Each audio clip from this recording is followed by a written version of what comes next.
Okei, no niin, moi ja nyt tuosta pitkästä aikaa taas uutta videoa, eli tämmönen paketti tuli tuossa äsken haettua, eli tuli tehtyä yksi tilaus tuossa vähän aikaa sitten, niin katsotaan tässä nyt nopeasti, että mitä täällä oikein on. Vähän täytekakkuja ja papattia ja jotain muuta, täällä on pahvia myös. Otetaan se tonne, aloitetaan tästä vaan, eli Eco Missiles.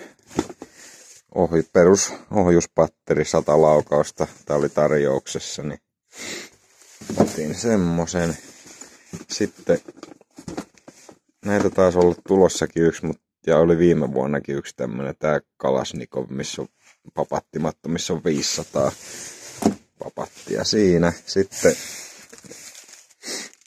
tää Nitro, eli tää on vähän samantyylinen kuin se Zenan se Knettertoni vai mikä se oli, että tää rätisee joku useamman minuutin. Se on ihan hauska tuote. Sitten täällä on näitä papatteja vähän. Tässä oli tämmösiäkin mä tilasin meteoriitteja, eli perus ekokranuja 1. Sitten täällä on näitä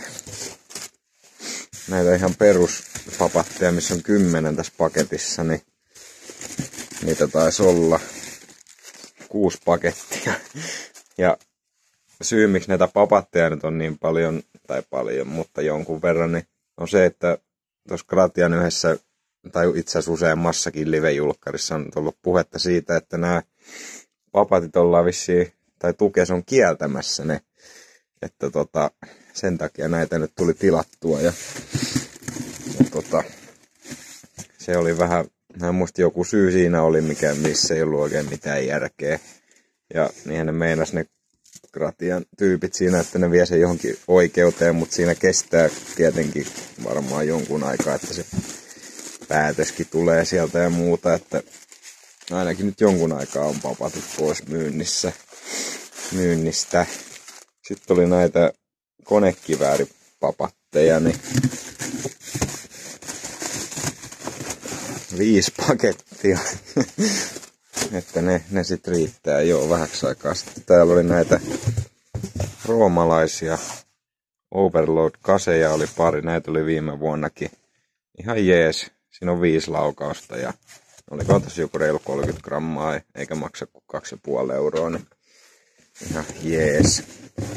Sitten tämmöisiä perus komeetta roomalaisia. Näitä ei ole pitkään aikaa. Joskus oli Tukulla niitä komeettakynttilöitä ja sitten oli niitä jotain muitakin. Ne oli ihan hauskoja, niin otin sitten näitä yhden paketin. Näitä ei saa tietenkään ampua kädestä, mutta noita on hauska ampua kädestä kuitenkin. Mutta joo, sitten täällä oli näitä patoja muutama. Eli tässä on Tropicilta pitkästä aikaa Tropickia oli, niin Magic Whirl, joku semmonen. Ja tää on ihan hauska. Missä se nyt lukee sitten? 220 grammaa ja siinä on semmoset hyrränousut, niin se on vähän erilainen, niin otin sen. Sitten oli tää, viime vuonna oli se mikä sen nimi nyt oli? En muista, se pieni viuhkapata, niin nyt tämmönen sitten Spitfire 25 laukausta, olikohan tää 15 euroa, niin ihan hauska, 200 grammaa oli siinä. Ja sitten oli vielä tää oli aika mielenkiintoinen, mikäs tää nimi nyt oli, Reconing. Siinä on 480 grammaa 30 millistä ja oliko tässä 20 laukausta. Joo, eikä maksanut kuin 20, että ihan hyvä varmaan, mutta joo, tämmönen pieni tilaus tossa tuli, että sitten varmaan uutena vuotena seuraavan kerran tulee video. Joo, moikka.